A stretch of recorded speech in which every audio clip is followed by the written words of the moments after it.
Okay, now, a special guest with us, Jody Zepp. Quite an impressive resume. Jody's a career changer, like many of you, and she left business to pursue her passion and calling in education. In addition to being an AP psychology and government teacher at Hammond High School in Howard County, she's an advisor to many extracurricular programs such as Maryland's Econ Challenge, winning 3 consecutive state championships. Jody's also launched the Hammond's Academy of Government, Law, and Public Administration Academy. The Academy is a real-world-based curriculum designed for students who have an interest in serving in government, politics, and/or legal fields. The students are participating in mock trials, political debates, and Model United Nations and year-long internships with mentors in the field. In her spare time, I don't know where that is, Jody is an advisor to Global Equality Now, which is an organization committed to raising awareness and helping girls in developing countries who can't afford an education. Recently, Jody was recognized as the Howard County Teacher of the Year in this academic year, 2014-15, and later she received the tremendous honor as Maryland State Teacher of the Year. Here's a quote from Jody: "What's best for the best of students is best for all students." I'd like to give a hand of applause to Jody Zepp, 2015 Maryland Teacher of the Year.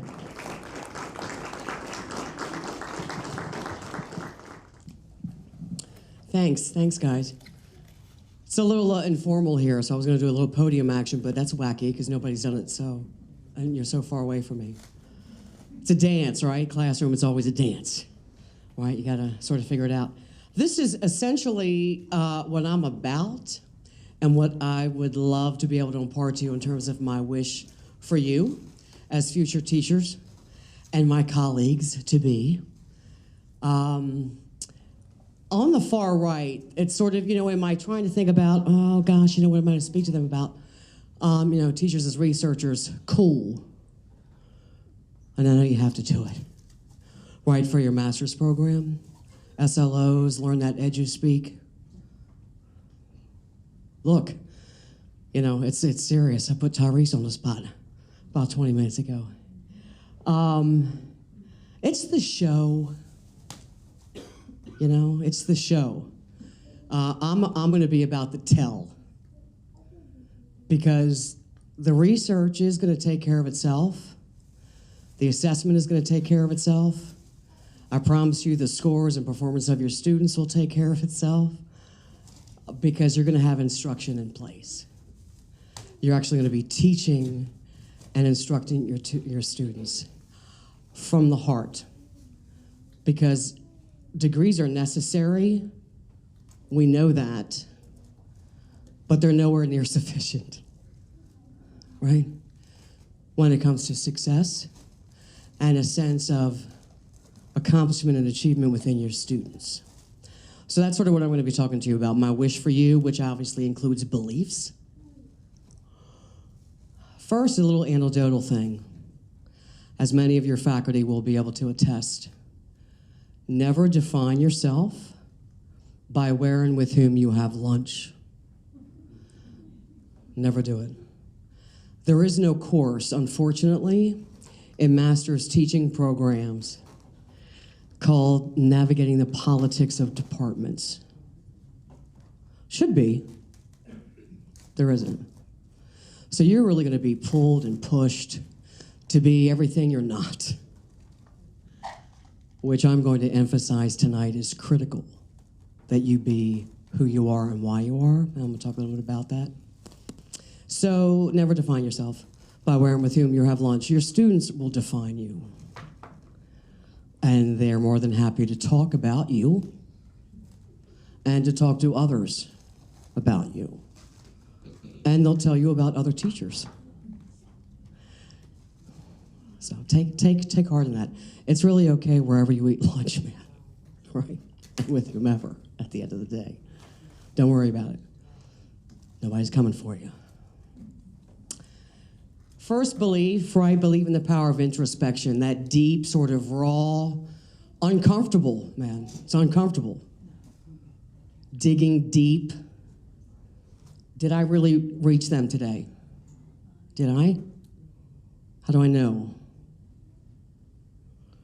How do I know that? What does it look like? Jermaine didn't really look like himself. Did I ask? You know, Nadia had a new hairdo. Did I say something? It's critically important. The deeper you go, the better it is.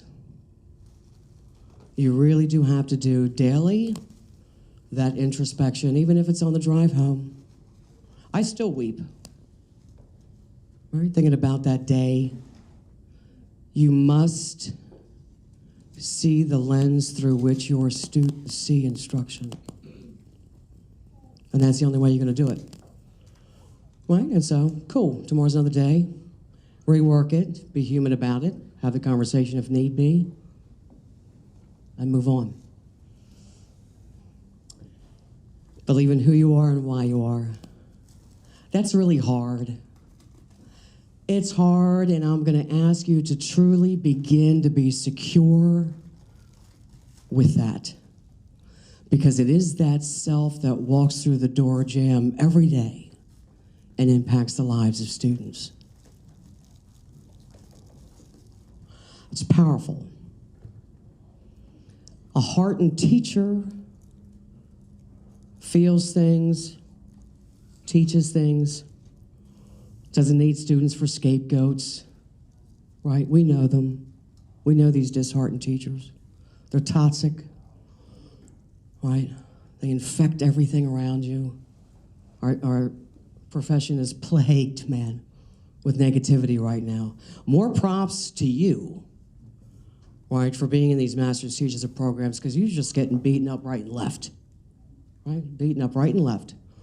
But you're hanging in there. You're digging deep. So I'm hoping that some of that security, you know, that commitment, that dedication, that surely you must have, really extends into that classroom.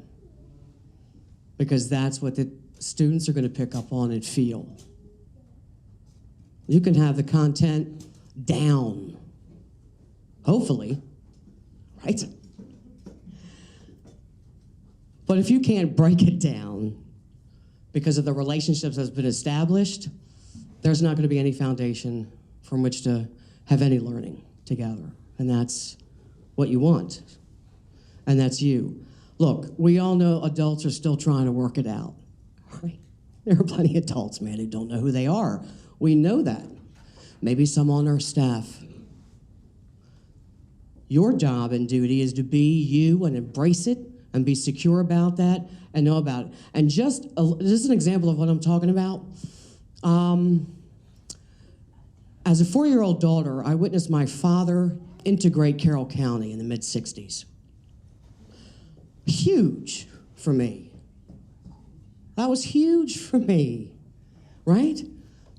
And I'm trying to process as a 4- and 5-year-old, my golly, how could tolerance be so horrific? Mixed message. And it was the genesis of my interest in both political science and psychology, which are my degrees. And so it's not that I left teaching because teaching is in my family. I left the very place that confused me. I worked in Hollywood. I worked in Hollywood. And after about 7 years, I thought, well, this doesn't feel right. This isn't me. It isn't me. Fun. It's not me. So I returned, like I say, I returned home. I ran away toward home to be a teacher. But that story and my security with who it is, cool. Made me seek and find a way to serve in minority-majority schools, 30% farms, over 60 languages.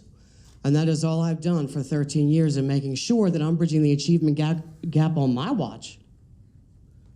right? Because I do believe that education is an equalizer, and that's what I do. And I have no shame in that, and I'm all about that with my kids. The other day, when the seniors always sort of write about who they like as a teacher and who's inspired them, and of course everybody gets one. But the three that stood out to me the other day was Zepp, that's what they call me. Zepp, you're hard, but I'll tell you what, I'm so ready for college, and thank you for that. That's what's up, right? The second one is your expectations are so high, but I've learned more in your class than all my other classes combined. That's what's up. And then the third one, #real. Huh? You don't need anything more than that. That's how you reach and teach kids who otherwise would fall through the cracks. And to me, that's the pinnacle of teacher accomplishment, regardless of race, ethnicity, socioeconomic income, cerebral challenge, language, right? Believe in learning. In psychology, we talk about learning as a change in behavior as a function of experience. And so obviously it is the experience that precedes all else. And so when you're talking about that experience, it has to include relationships, because that's what the students know. I tell you, every student has a story. We do too. Every student has a story. It's a personal story, personal narrative. And if you know your students, you'll know that story. And only if you know your students, that story will not make you angry. That acting out will not frustrate you. It will break your heart. It will break your heart. Learning is something that happens, it's almost a symbiotic relationship. You can have the best objective on the board, the best agenda.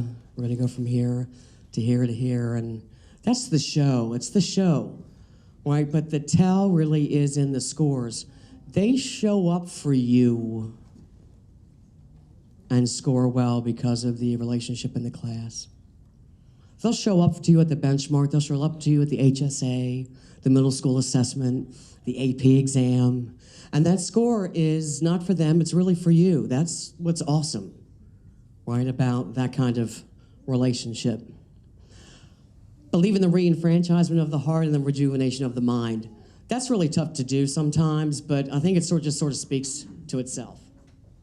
Right? It speaks in and of itself. You have to take your soul out to lunch every once in a while, and just sort of reconnect. It is about the cognitive and affective domain. You do have to jumpstart the head and the heart at the same time. You do want to be that teacher for them that is this sort of beast of hope with an insatiable appetite that's satisfied only by your students' desire to learn. Right? And of course, you have to believe in believing. Many teachers are interested in teaching. You've met them. But if you don't believe in teaching, then there's scant foundation from which to learn anything together at all. My final wish is that you just sort of imagine yourself as a maestro conductor who has this fabulous differentiated orchestra in front of them. And of course, you realize they have to play the same piece, right? The same composition. They have to play as an ensemble. And so you do have to figure out who the first chairs are immediately. You have to figure out who goes flat, who tends to go sharp, who the timpani section is, who loves to hold on to that note just a little too long, who is reticent to play, and who doesn't have an instrument because there isn't one at home. And thus, of course, you are able to instruct and conduct from where they are and progress ever more forward to a collective and collaborative whole, because they will play for you. They will perform for you if you live it with them, if you believe in them. And that's why I have at the bottom right there, be of them, not above them. That's the tell. You've got the show. You've got the degree. The tell is in the heart, the affective domain, and making sure that you are there for the right reasons, that you're teaching for the right reasons, and that you believe in learning. I'm proud to have you as a colleague. I congratulate you, and thanks you very much for being here tonight. I'm honored.